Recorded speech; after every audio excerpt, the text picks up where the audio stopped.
Welcome back to Toledo's most fun, local, and positive 9 a.m. show. Good day. Okay, so usually we would be outside for this to see some amazing cars, but it's raining out. But we're talking about Wicked Wheels Car Fest, which is happening next Wednesday. Yeah, so make plans. Rachel Geiger and John Michalak are here from the festival. Thanks for being here today. Appreciate it. Absolutely. You brought all the hardware with you today. Yes, all the shiny stuff. Yeah. So we couldn't bring a car, but we brought some bling anyway. Yeah. Yes, we did. This is you've been doing this a number of years, 6 years, I think we just said. Yeah. So what is this show all about? Well, really, Wicked Wheels, of course, it's out there to get people into the community, bringing in their cars and motorcycles. We are adding motorcycles this year, which is something new. But really to get the community out there, something, and to raise money for the students from Springfield schools will be making money because we partnered with them to do this. We're also doing this for firefighter mental health and to bring funds in for that as well. Very good. Oh, wow. Cool. Yeah, so going towards a good cause. Folks will be able to see some nice classic cars.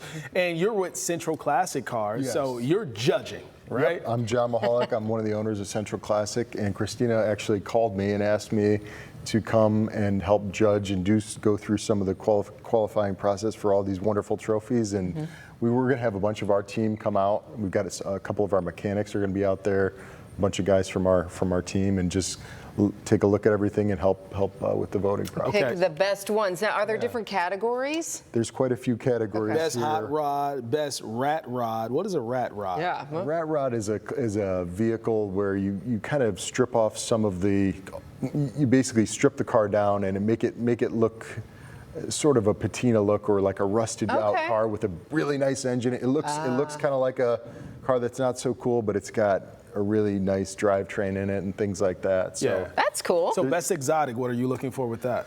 High-end sports cars, Ferraris, Lamborghinis, that kind of stuff, and that kind of qualifies in the exotic category. And then there's a classic category, which obviously would be based on a certain age of the vehicle. And I think she's got quite a few of them. It's crazy to think about what classic can be now, because it's like classic is like my age, right? So for sure. When we were kids, it was like cars from the 40s, or now it's cars from the 80s. Yeah, so every generation has their own version of what a classic car is. I'm 35, and for me, like the old Testarossa, the 90s Don Johnson Testarossa is something that I'm like, that's awesome.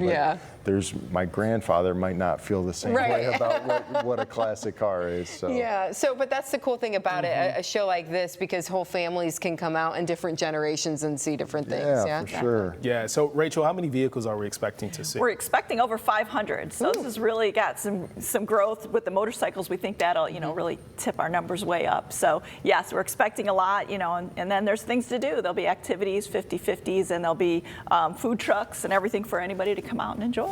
Yeah, I think this is great too, because kids are getting ready to go back to school, and you're kind of looking for one of those last kind of hurrah events. And this will be perfect, out there, and the beautiful homecoming park out there on Angola Road, and just trying to get people out in another fun event, and that we want to keep going to raise money for the community. Yeah, and John, you see classic cars all the time because it's your business. So when it comes to these car shows, is there something you're looking forward to? What excites you about being able to go to a car show and be a judge? Yeah, just to see some of the different vehicles that are in the community that maybe we haven't. People keep this stuff hidden away and tucked away, and then they bring it out, and it's like, it's some of these people. This is like their pride and joy type of thing. They've worked their whole life to buy something like this, so it's cool to see that kind of stuff. I'm kind of. I really like the old European stuff, the old Mercedes and Porsches and stuff like that. But yeah. So if you have any of those, you might win. Right. Yeah. Sounds like you have a little bias. Yeah. Maybe I shouldn't have said that. It's out there now. Yeah. It's out there now. Yeah. But are you out there nitpicking all these cars? So we're gonna try to be, because if you're not, if it's just a popularity contest, that's not really accurate. There's cars that maybe somebody has fixed in their garage, and then there's somebody who may have spent $100,000 having a full restoration done on their car, and people that are experts, and the general public might not understand the difference between some of those things just by looking at it from 10 feet away, but a lot of people, I mean, they have an encyclopedia of, I had this engine built here, I had the exhaust done here, I had the paint done by this person. And that kind of stuff matters, especially when you're selling that kind of stuff. Mm-hmm. It brings a different audience of buyers. There's a certain audience of buyers that want everything absolutely perfect, and that's why you see cars going for extreme sums of money, because people have put quite a bit of money into it. Or maybe it's an extremely rare car that there's one of 300 that were ever made or something like that. So there's a lot of different variables. Of course, we want to, you know, there's enough categories here that, you know, there's probably something for everybody in this whole thing. And you know, we're just excited to try to help.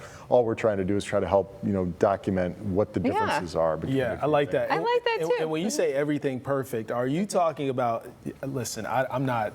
Don't get me going. I don't know classic cars like that. But just say a 1967 Mustang or something. I don't know if that's even a thing. Okay, all right. So we know. So are you looking for like the original grille, the original tires? Yeah, that were supposed to be on some of these people will actually take a. There are some very neurotic people that will literally have, I have the original window sticker. I have every service. I have every service that was ever done on the car. I have.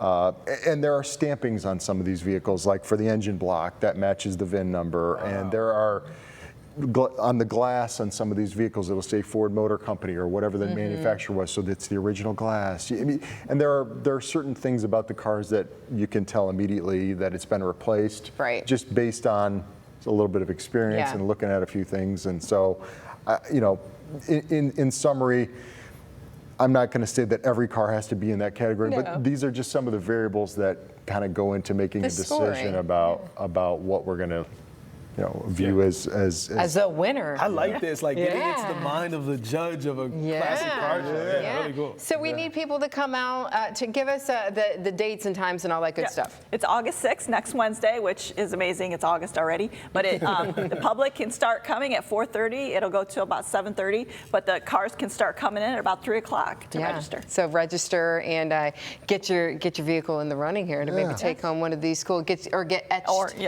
Get etched in here. Etched in history. There we go.